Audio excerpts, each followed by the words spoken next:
pray your really will blessing in Jesus' name. Oh, I've got loads of questions. Have you? Just Have you ever had a question that's gone through your mind about Christianity? When you came here, when you first came, did you have lots of questions in your mind about how it was going to be? Yeah? Today, I'm going to talk about questions. No, sure. You problem? Yeah. There will be patience in the virtue. This is going to be interesting because I realise the tripod's not functioning. Okay. That was a better one, isn't it? There's a moment where you question the stability of what you're working with. Thank you. You see, he's always got it sorted, hasn't he? Somebody always spots the solution before you get there, don't you? Right. Here's a thought for you. Did Jesus have questions? Did Jesus ask questions of others?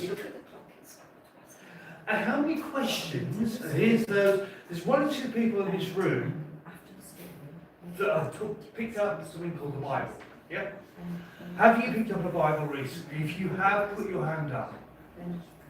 Good, that's encouraging. So how many questions do you think there were in the Bible? Now the biblical scholars will each now be calculating how many do you think? Those that have actually gone through think, well, I'm sure there's a question like, who am I? Yes? Does anybody know where that might be? Mary's having that moment, right? When you're really thinking about it. Okay. If I was to suggest, who do you say I am? Where might we find that particular question? In the Gospel. Yes, in the Gospels. Whereabouts in the Gospel? Matthew? Matthew, John. Yes. It's Matthew 16:15. In my personal opinion, Jesus often asked questions to get people thinking. Okay? So, for me, at 8 o'clock this morning, when I put in the concept of me speaking today, wasn't on my list of thoughts last night. Jesus didn't suddenly say, have you got some things for tomorrow? He didn't say that to me. So I was thinking, what do I say this morning? It was a question, wasn't it? We have lots of questions. Jesus was asked lots of questions as well. So if I was to say, who do you say I am, which is Matthew 16:15, this is the most important question Jesus ever asked. Some might argue. He didn't ask, what do people say? He didn't say, what does culture say? But he asks us. He asks us what we think. Why do we think it might matter? Why does it matter that she asks us? Are you always pretty good at waiting? Because our whole life flows through that nonsense, doesn't it? He went to the cross, but it was who he was that made a difference. There's two other people who went to the cross the same day. But we reflect on Jesus going to the cross and what that actually means. Faith becomes real when it becomes personal. Identity. Ours is relevant through his identity. Here's another one that might be worth considering. Mark 10:51. Mark 10:51. The question is, what do you want me to do for you? Come on, if everybody, every day who's a Christian will have a moment where you'll be saying, Jesus, help me. Has anybody said today, Jesus, help me? Yeah, With this anything? morning. This morning when I woke up. That's the first person who's being honest. Come on. That's two of you, that's three or four of you today who've actually asked Jesus for help. Yes? No, not just today. Every Every hour. day. Every hour, on the hour, every half an hour. Okay. It's a lot. So we do actually ask you help. We actually respect Him as answers that we haven't got. They always say. Yeah? It's quite important. Now, if you're online watching us today as well, do you ask the question? What messages, Ram, I'm sure, will respond. He's actually on the phone there messaging away to people, which is always good. So, They say there was no win. They always said. catch 22 is he already knows our need. So they follow that. He knew our need before we asked the question. But they say. Yeah. Then literally Now, they say. sometimes you could be in a situation like where you're in a meeting, a training session, something, and you have the knowledge of something that somebody actually asked, and you have to find a way of processing that answer. But Jesus already has the answer for you. He already has it in such a way that when he can communicate that answer out. As humans, we're not as good as Jesus at any stroke of our dreams. We'd often like to be, we'd often like to have all the answers going. He's going all the answers. And that's why he asks us that question.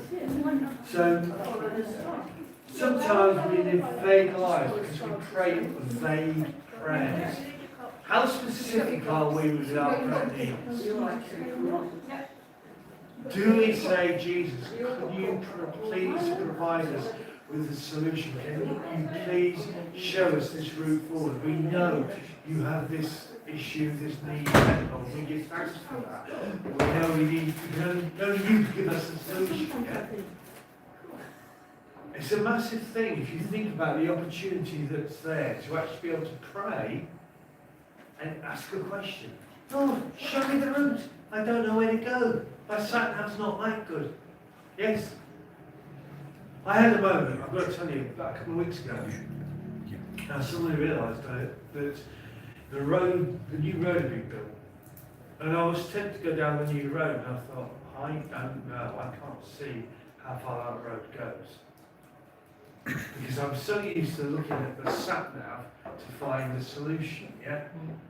And guess what? I hadn't updated the sat nav. So the next thing I do is pray, God, show me which way you want me to go. Do you want me to go this way or that way? He actually suggested that I follow the route on the map, which was good because as I looked up later on, I found that the road hadn't been finished. And often our roads and our journeys have not been finished. Yeah? We have a book called the Bible. It has a route map in it. It's a living book. Yes? With lots of these questions and lots of these answers. These are some things that we can actually take into consideration as we go on that journey. You'll have to bear with me because I haven't memorised all of this. So, the question forces us that what do you want me to do for you? Question helps us look at the following questions. Identify our deepest need. Admit our helplessness. Yeah? How often have I been absolutely clueless as to where I was going or what I was dealing with? A couple of times, in recent times, I was away and actually found myself in a position with no phone signal. I'm not used to that. How should I find Wi-Fi to communicate with the outside world? That was a wonderful experience, I can tell you. I found out all the places in a certain location had Wi-Fi that I could actually find out what was going on with the rest of the day or the rest of the plans I had. And there's that moment where I said, oh God, how am I going to deal with this process? How am I going to deal with this issue I hadn't thought through before I left? How many of us have been in a situation where we've got somewhere and the plan's changed and we are stuck without a solution immediately? As to, you know, the schedule's changed, the plan's changed, yeah? The journey's changed. We've gone there with an expectation, maybe we found out the meeting that we were going to go to actually happened an hour beforehand. Some of us have been in that situation, some of us have been to a place where we found actually the venue isn't the same venue that we originally thought we were going to be in. And we've prayed over it and said, God, what do you want us to do now? Where do you want us to be? How do you want us to be? And here's a loaded one, right? How often do we trust ourselves but not actually commit in faith, not trust in 100% over it? Because we think we've got a solution.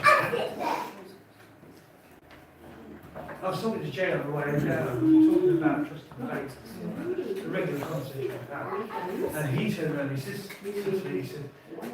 there's those moments, isn't there? There's moments of frustration when you're waiting for delivery. Hebrews 1 talks about trust in the Lord, everything like that, what faith is about. But if you think about how important it is to ask the Lord for direction, to ask when we don't know the solution, ask when we're not sure. Yeah? We've all been there, haven't we? We've all been there. And John, it's sometimes the impatience, like we ask God for something, but then we just can't wait on it. It's hard. It's a human response where because you need that breakthrough as soon as possible. But then the Bible says that God's time is not our time. It's biblical, but as humans we do fail in the sense to sometimes fail in the sense to be patient and wait on God. I admit that from there's a lot of times when I ask God for forgiveness for being impatient because I wanted something now.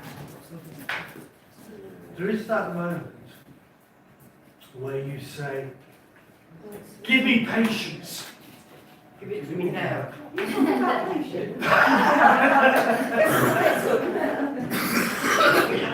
She's an interactive service, obviously. Yeah, I mean, it's something that we have to deal with, isn't it? Here's another one. Here is, I think, one of the classics. Matthew 8:26. Now, come on. Anybody know that one? Silence. Do we love that moment in silence? Why are you afraid? Has anybody ever been afraid of anything? No? Or is that just pure silence? Yes! Yes. Yay! We got somebody who's been afraid of something. That's good. Join my club. Because I get afraid of things as well. Fear. Fear is a big issue. Isn't it? Could you imagine being a disciple in a boat in a storm? Yes? Yeah. Have you ever had a storm in your life? It's all the way to 12. Maybe? Anybody ever had something they've been frightened about in their life? Yes? Yeah?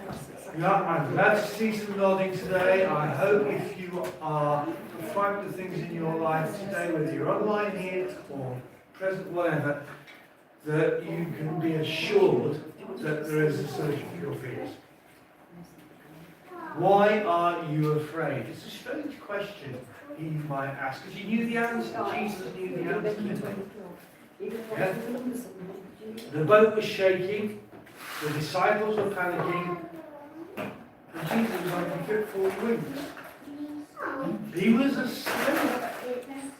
I mean, come on, when was the last time you were on a boat that was rocking around the place and you were asleep? I've sometimes managed to get some sleep in a plane until the captain puts that safety lights on and you go.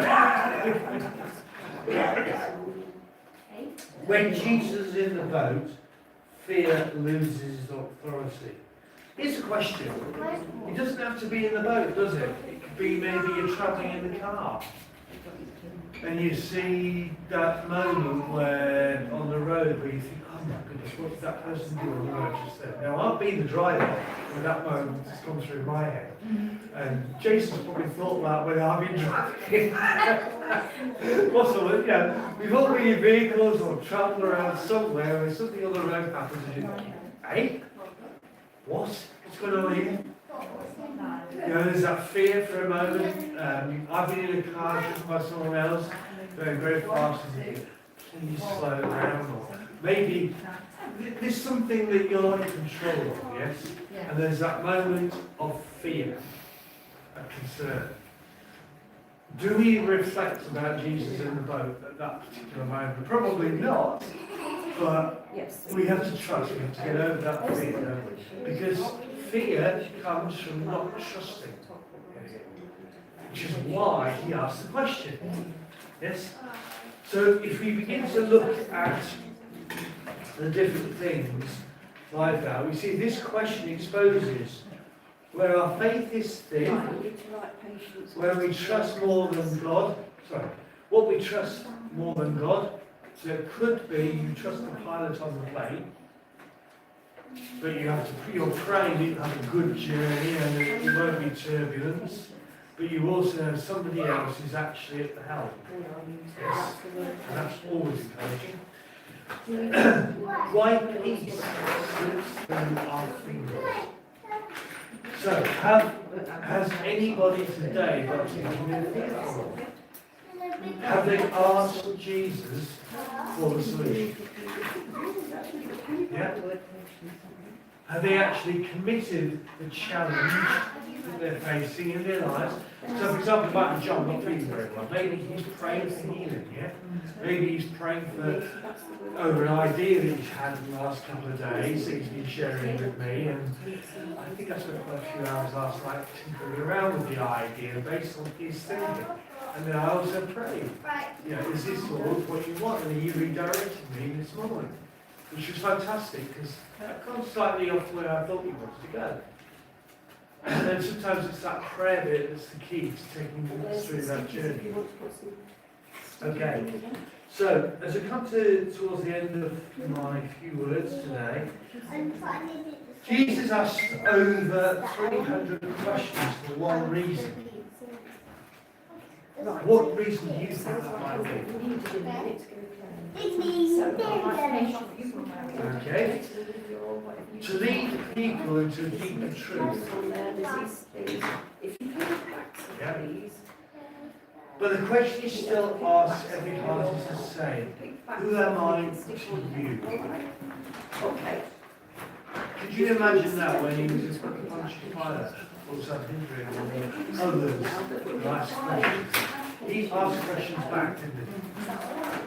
So what questions are you asking and what verses in the Bible fit that particular question? Yeah, that's where when you maybe pray, Lord, show me. See, as soon as you say, show me, Lord, what you want me to say, or show me, Lord, what you want me to learn, you're asking the question. But why do you have to have patience with Advent coming? And that's what was happening in the Bible. So many instances, people ask the question, and he would ask the question back. So if you find yourself reading the Bible and you go asking more questions, oddly, that is exactly part of our learning in what we're doing. So, you look at many of these questions you'll find in the Bible. You have to have patience. You will find different messages that will relate to the fears and the challenges you've got. If he is Lord, then storms lose power, prayers find clarity, and identity becomes secure. So, I hope today, if you've got questions in your mind, you are looking at your Bible for the answers. The questions that you've got have the answers in the Bible. through your faith in Jesus. Bless you all.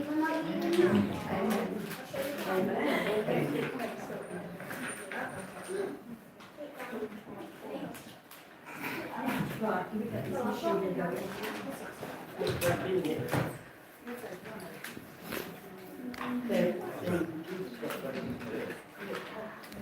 Don't need it, you know. Oh, not so bad.